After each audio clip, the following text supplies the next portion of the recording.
First of all, I'd like to thank you for inviting me. I'm thrilled, excited, and honored to be with you today. My lecture will be about how can we gain without pain. Let's start from the beginning. Physical activity increases cardiovascular fitness, muscle mass, healthy blood glucose regulation happens like that, reduces visceral fat, triglycerides, low-density lipoproteins. On the other hand, sedentary lifestyles that promote adipose tissue accumulation, systemic inflammation, oxidative damage, and chronic pain. And this is the prelude for medical disorders. There will be a lot of excuses why you cannot exercise. Time restraints, career responsibilities. There is a movement restriction due to obesity or aging, chronic pain, individual choices. Exercise also demands commitment, time, energy, stamina, and persistence. And as a result, over 1 billion of individuals are now obese. Obesity leads to insulin resistance, which leads to type 2 diabetes, hypertension, cardiovascular disease, which kills about 18 million individuals yearly.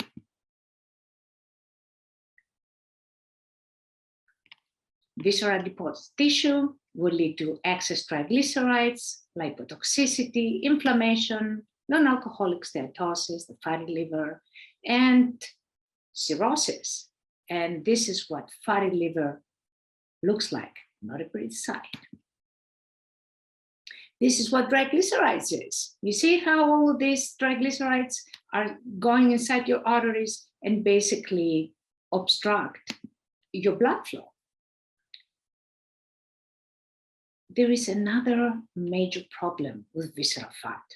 It basically has the highest number of ACE2 receptors. This is the receptors in your cells that COVID-19, the spike of COVID-19, connects, fuses, and releases the COVID-19 contents into your cells. And that's when it hijacks your cellular machineries and starts duplicating itself. So the greater the amount of fat, the greater danger for severe symptomatology and for COVID-19 taking over. Whereas muscle has the least ACE2 receptors, and immediately it comes to mind that if only we could change fat with muscle, we could somewhat protect ourselves from the virus spreading inside our bodies. Recently, I published a book on COVID-19, and it's called Checkmate by a Protein Invisible Enemy, and how dangerous it is because it mutates. As it mutates, it becomes more contagious, unlike previous viruses that when they mutated, they became extinct. And also, what are the, like if we can use exercise and alternative to exercise to strengthen our immune system and basically help us protect ourselves from the disease taking over us and killing us. There are several ways in the market that can reduce fat, lasers, radiofrequency.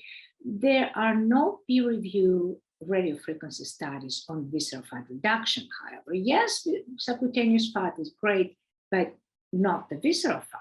And that's what holds all the inflammation and toxicity, quite a lot of it. And there are laser studies that report that there has been a visceral fat reduction. However, what they do, they combine laser treatment and exercise. So we don't know if it was the laser treatment or the exercise that gave you the results. And additionally, these studies, when they're duplicated, they do not offer external validity because when they're duplicated, they don't get the same results. They don't get visceral fat reduction that they got in the first study. Another issue is laser and RF lipolysis releases triglycerides, glucose, and toxins in the bloodstream. And without exercise, they actually remain in the bloodstream and they clog your arteries. Now, remember the toxicity part. Toxicity, that is a lot in visceral deposit, null fat, increases hunger. Why? Because it interferes with your entire endocrinological system. It interferes with insulin and leptin resistance. It basically promotes insulin and leptin resistance, and interferes with the appetite controlling hormones, ghrelin and leptin. Ghrelin is an orexogenic hormone, basically increases appetite. Leptin decreases appetite, is an anorexic hormone. And because these are imbalanced, hunger increases. So toxicity increases hunger. The more toxic you are, the more hungry you are. So what can we do? How can we basically deal with the visceral fat that doesn't just wrap itself around its organs, but as you can see, it invades them? Like this is the fatty liver. It's invaded the fatty liver, cannot allow the liver to function. So it cannot be removed with radio frequency or lasers or ultrasound, or not from liposuction, obviously, or plastic surgery. But what can we do about it? And why is visceral fat a problem? Again, inflammation and toxicity. I have all of these studies on the right that say just that. Visceral fat will create diabetes, cardiovascular disease, injury, infection, arthritis, Alzheimer's, asthma, lung cancers, and so on and so forth. So we have slimming with lasers and other methods. However, neither laser nor RF, nor liposuction or plastic surgery will increase metabolism or balance hormones or decrease hunger. Therefore, results will rebound. Whereas fitness is a safer way of getting to that goal because it increases metabolism, balances hormones, reduces hunger. Therefore, there will be no rebound of results, which is the desirable effect. Now, a lot of results we can get with exercise. Exercise will reduce the visceral fat and will reduce BMI and give us fitness. However, BMI does not go down with just 4 months of exercise. It takes much longer. Also fitness. You see visceral fat reduction, but you don't see the fitness or the BMI decrease in a very short time. 4 or 5 months. It takes much longer. And of course, exercise balances hormones, but it's easy to exercise if you're young and fit. But what about if you're overweight or if you're old? That's not as easy. Now, very strenuous exercise that's necessary to get rid of visceral fat, with overtraining, you cause hormonal imbalance. Cortisol and testosterone have this inverse relationship. When cortisol goes up, testosterone goes down. So during exercise, you're straining yourself, you increase the cortisol. For some reason, testosterone will go down. So you basically start losing weight, but because your cortisol is up and increases your hunger, and your testosterone is down, you have a weight gain again. You have visceral fat increase, you have low sex drive, low energy, higher susceptibility to infections. And it's basically all the benefits of exercise are compromised. There is another technology that came out of London University, and there's a lot of publicity on that. It's a simulated effortless exercise by Gerald Pollock, who was also the co-inventor of the first pacemaker. And he started 27 years of research. Now we have about 40 years of research on this same technology. Initially, Gilbert in London University looked at gene expression, and he found a rapid muscular hypertrophy, 250% increase in the RNA content of the muscles, and repression of the fast type genes and activation of the skeletal slow type genes. Now, what does it do? I'll show you how basically how you can see visually the contraction. Very slow contraction starts very, very slow, basically in slow motion. But you can do that with exercise, but it takes a lot of stamina and a lot of effort. And it's 8 seconds. It's not like the muscle stimulators that send electrical currents to depolarize individual small muscles leading to bridges. This is like an exercise that happens that your body, your entire body participates. And there is a lot of papers, most of which I wrote, and in many different journals. In the Journal of Aesthetic Nursing, there is a paper with exactly the same name of this lecture, again, without paying beyond sports, effortless exercise solution. We cannot find all that in Google Scholar. If you go there and you put my name, Xanya Sofra, you can see all the articles, scientific research publishing, more articles. These are all clinical trials and other publishing journals, different journals, so Journal of Endocrinology, Metabolism Research, other journals. And let me give you what basically is the procedure, more or less. First is a blood test with a test for different variables, metabolic, P3, CRP, that's inflammation, fasting, BP, NBP, insulin and glucose. If you do diabetics and pre-diabetics, then you have a pre-codanta scale measurement that measures BMI, overall fat, BAT, and muscle mass. You have sonograms, and you do the procedure. You do a 1 hour procedure, 12 or 15 treatments, and then you test the same variables again, and you do sonograms again to compare before and after on the same subjects. And what we saw, you can see the results on testosterone and cortisol. What you see is that all subjects, cortisol went down, testosterone went up. That's the opposite that we saw with exercise here. With exercise, cortisol goes up, testosterone goes down. Here, the mean average testosterone increase was plus 42.23%, and the cortisol decrease percentage was 18.42%. Leptin and ghrelin, very important.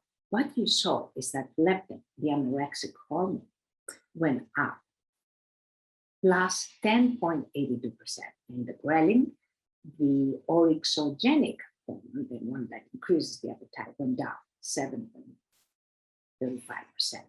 Very important.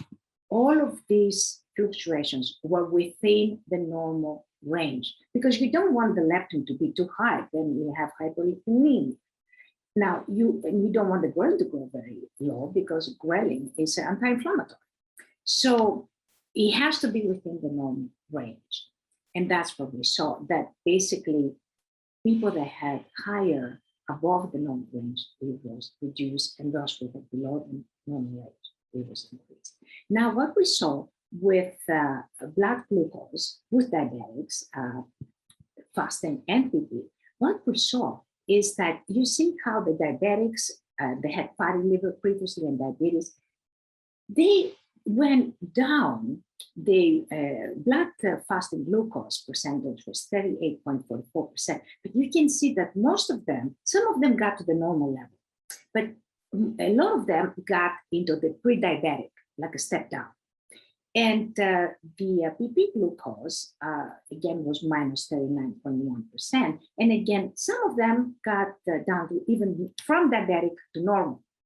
And a lot of them went from diabetic to pre-diabetic. And when we looked at pre-diabetics, most of them went down to normal. A couple of them remained at the diabetic, pre-diabetic level. Both the fasting insulin and the PP insulin. And we found a fasting insulin decrease of minus 54.52%, and the PP insulin decrease was minus 44.7%.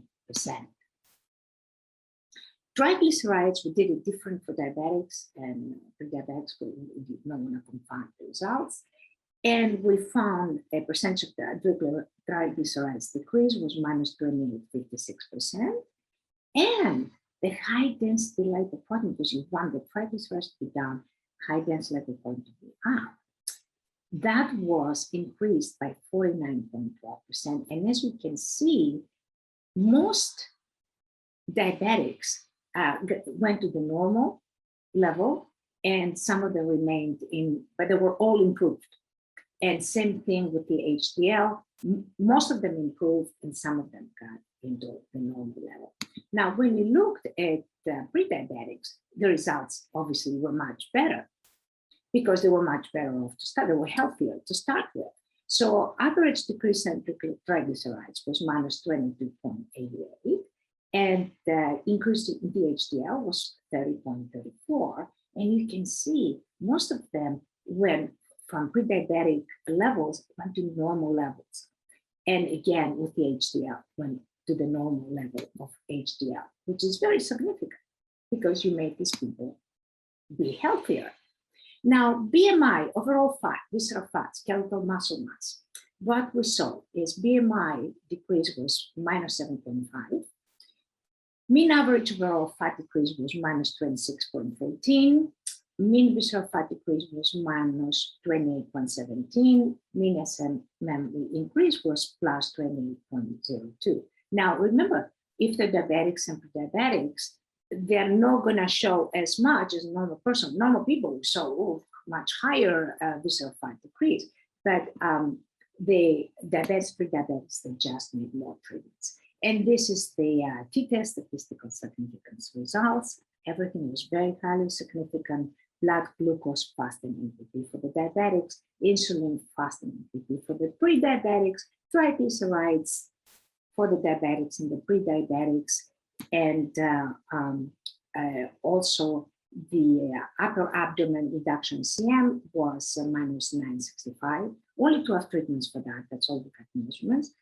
Umbilicus reduction CM was minus 1032, and lower abdomen was minus 11.5. We saw an inflammation decrease that was significant, very significant. BMI decrease was very highly significant. Overall, visceral fat decrease, very highly significant. Remember, all people with fatty liver, after sonogram reports, we saw no fatty liver after the 15 treatments. Skeletal muscle mass increase, very significant. HDL for pre-diabetics and diabetics, again, really separate them. Very significant. F33, the metabolism was significantly improved. This is after 3 treatments. We could only use certain pictures that people gave us signed release forms for. This is 6 treatments. Before and after 15 treatments. Before and after 15 treatments. This is some people got amazing results. Some of them more moderate results, depending on their body and metabolism and where they started and how healthy were to start with. Before and after 15 treatments. This one, before and after 15 treatments again, this particular one. Now, in other studies, what we did is we looked at creatinine and bilirubin. Creatinine exits the body as a waste product. And bilirubin, basically, if you have it in excess, indicates liver problems. The reason why we looked at those 2 variables is that so many papers, research papers on COVID-19 patients, they indicated that they had elevated creatinine and bilirubin. They were even looking at them as markers of the illness, of COVID-19 illness. And what we found is the mean average creatinine percentage decrease was minus 19.67, and the mean average bilirubin decrease percentage was minus 69.23. So that was very, very significant again. We looked, of course, at the CRP, inflammation, that is very important. And cortisol, again, we saw a minus 17.47% in cortisol percentage decrease. Everybody had that result, but it's how the percentage with which it was decreased, but everybody had a cortisol decrease. And mean average CRP decrease was minus 36.87%. Again, everybody, the CRP was decreased in all subjects, 100% of the subjects. And what we saw, again, the mean average VLDL decrease was minus 8.13. This is percent. That was more, not as healthy. There was hypertension, there was CVD, diabetes. So the more advanced the medical disorder, the more time they need to go back to the normal status. Again, mean average triglyceride decrease was minus 14.49, again, because that sample had major problems. VLDL, triglycerides, free T3 metabolism, bilirubin, creatinine, CRP, cortisol, HDL, that's the high density lipoprotein, the good cholesterol, visceral adipose tissue, BMI, and of course the reduction of CM in the umbilicus and above and below the umbilicus were all very, very highly significant. according to the statistical stats. And this is before and after 15 treatments. This is only one treatment. This is again only one treatment.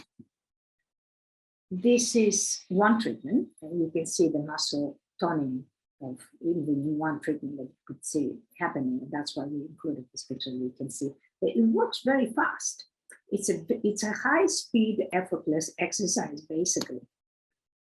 And this is our clinical research board. We have more clinicians now that they conduct research for us. It's international. It's from England, United Kingdom, Aruba, Netherlands, India, Japan, United States, Hong Kong, and Singapore. And with this, I would like to thank you very much for inviting me and allowing me to give you all this information. And if you do have any questions, please get in touch with me at science@iellios.com. I'll be happy to answer any questions that you may have and also give you any research papers that you would like to have. Thank you very much again.